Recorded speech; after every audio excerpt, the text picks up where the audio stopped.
Hello, welcome back. It's Barfly2 here. Today we're going to have a brief overview of combat in Star Trek Into the Unknown and just go through some examples of that and some of the various things that can happen during combat.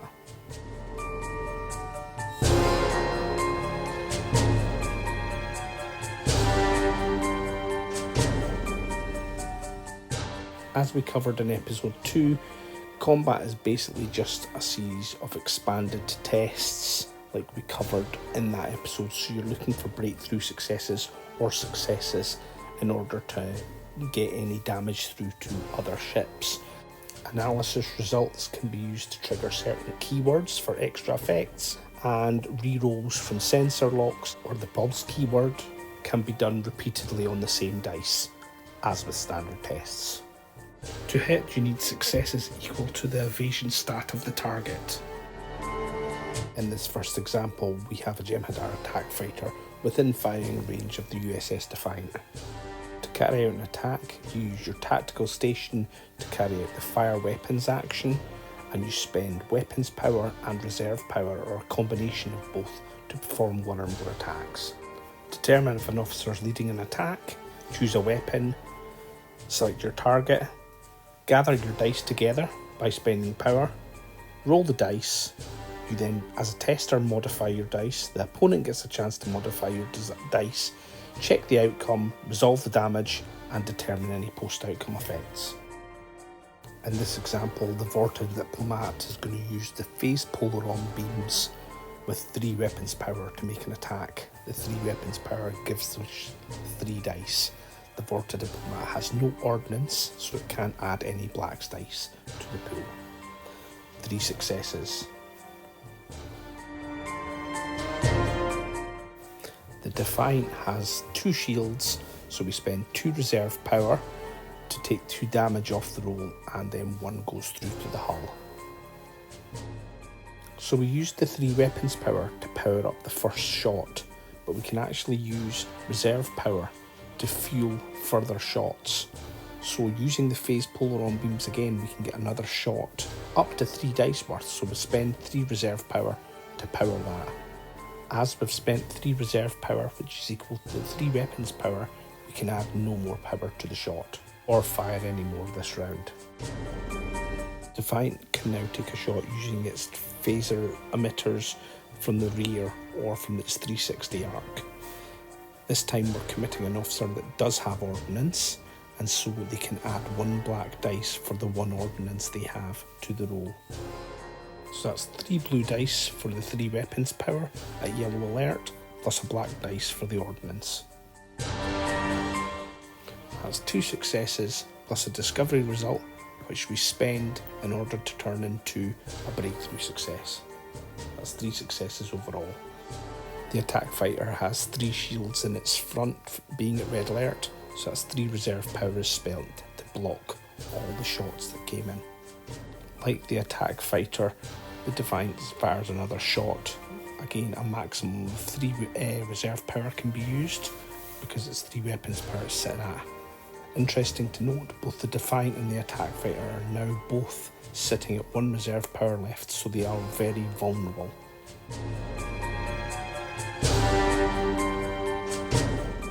Choosing to delay to fire in the standby phase can be quite handy, although you will deny yourself using the ordnance skill. The advantage being that your opponent may well have used a fair bit of reserve power already, and they'll have less opportunities to avoid if you fire torpedoes at them. This example uses the pulse keyword, where we get 2 rerolls out of it, in the end getting 3 hits, 2 normal hits and a breakthrough. Yes, you can fire more than 1 weapon type, as long as you don't spend any more power than double your weapon's power. So as an example, if you have a weapon's power of 3, you can only add 3 more weapons power in a variety of shots for all your attacks.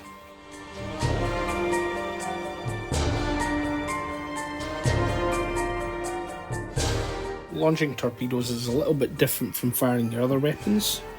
You must spend the reserve power cost for the torpedo. Your launcher must be at the right state. You then place the turning tool at the front or the rear depending on where the torpedo tube is based. You can adjust the heading, then you place your marker, assuming it can fit. If it can't, you can't then launch it, and then you place the endurance token. All this information is taken from the torpedo card. Torpedoes move and detonate in the standby phase. Always check for detonation and your detonation range before and then after you've done your impulse manoeuvre. In this example, we place the tool and we launch the torpedo, and you'll find that after it's been launched, at the start of the standby phase, if every ship stays in the same position, it will be within range. So before it does its impulse manoeuvre, that torpedo would actually detonate. So again, in this example, the 4 dice from the quantum torpedo would be rolled, and you get 3 successes on this result. The ship's got 3 shields, so 3 reserve power will be knocked off to block those damage going through. The ship would have no reserve power left.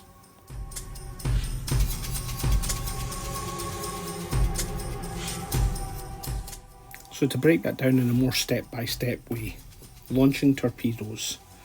Here we've got the Defiant and its quantum torpedo cards.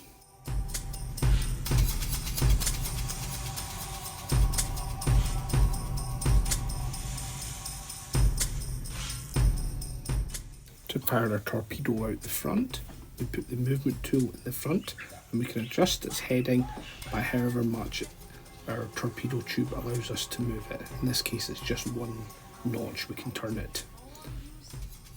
We then place the torpedo token and set its endurance token. This token will reduce each round that the impulse engines are engaged until when it's got 0, it's removed from the board if it's not already detonated.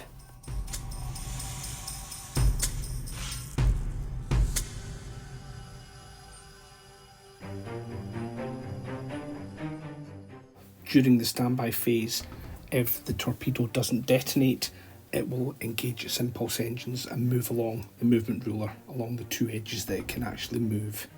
Align the movement tool so that it starts at the aft edge of your token and move it 4 inches. You then take your endurance token and turn it so it moves down the scale. So from this case, it went down from 2 to 1. A torpedo without sensor lock can actually skip along the width of the ruler, as seen in this example.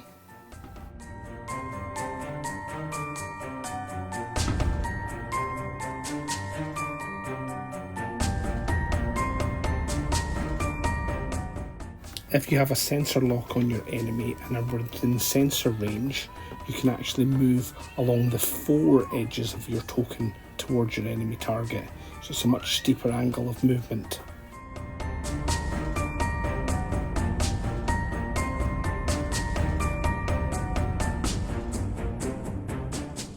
Okay, I've deliberately left a mistake in here. The torpedo's travelling along the pole, and as soon as it gets within range here, I've stopped it. It should have actually travelled through till it moves its full 4 inches, or it collides with something, in which case it moves back along its range ruler until it no longer collides. In this case, it could have moved to full 4 inches and it would still be within detonation range.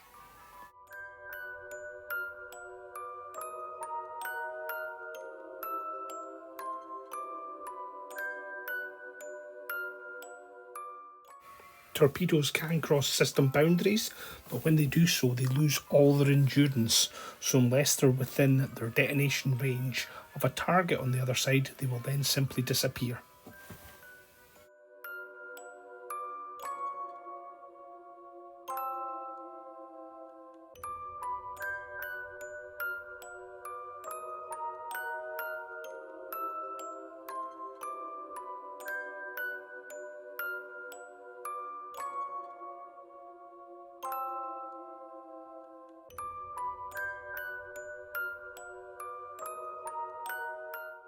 The FAQs have clarified that we can launch across system boundaries, and in these instances, your torpedoes or probes won't actually lose any endurance. They'll be fully charged and can do their business in the other system.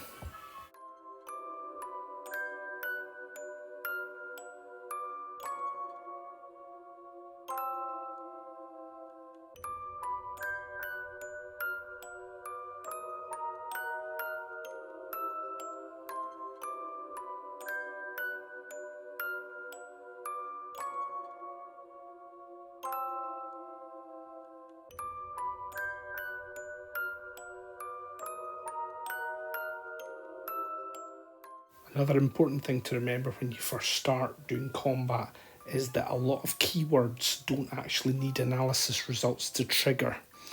It's only pierce and lethal that so far require analysis results in order to do anything. All the rest actually will happen when you're using the weapon if they have that keyword.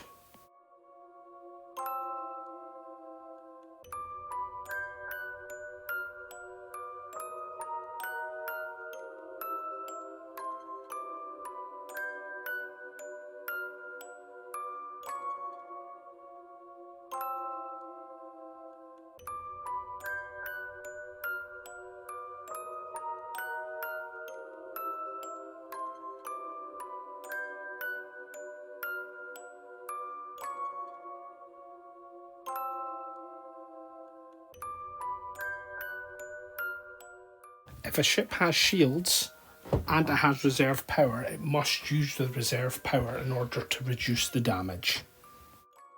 Success results are removed before breakthrough success results, and you must use the shield value for the targeted end of the attack.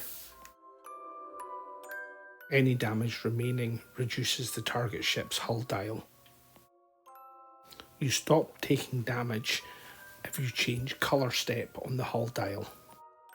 You apply any damage effect icons to the ship that has been targeted. Importantly, critical effect cards, when they're applied to specific stations, lock out those stations for the target until they are repaired, so the station won't be able to perform any actions until that damage is repaired. There's obviously more individual detail you can go into with the huge variety that's in this game on combat, but hopefully that covers some of the points that are sometimes overlooked. Hope you've enjoyed that, and I hope you can join me again in the future when I do some more videos. Thanks again.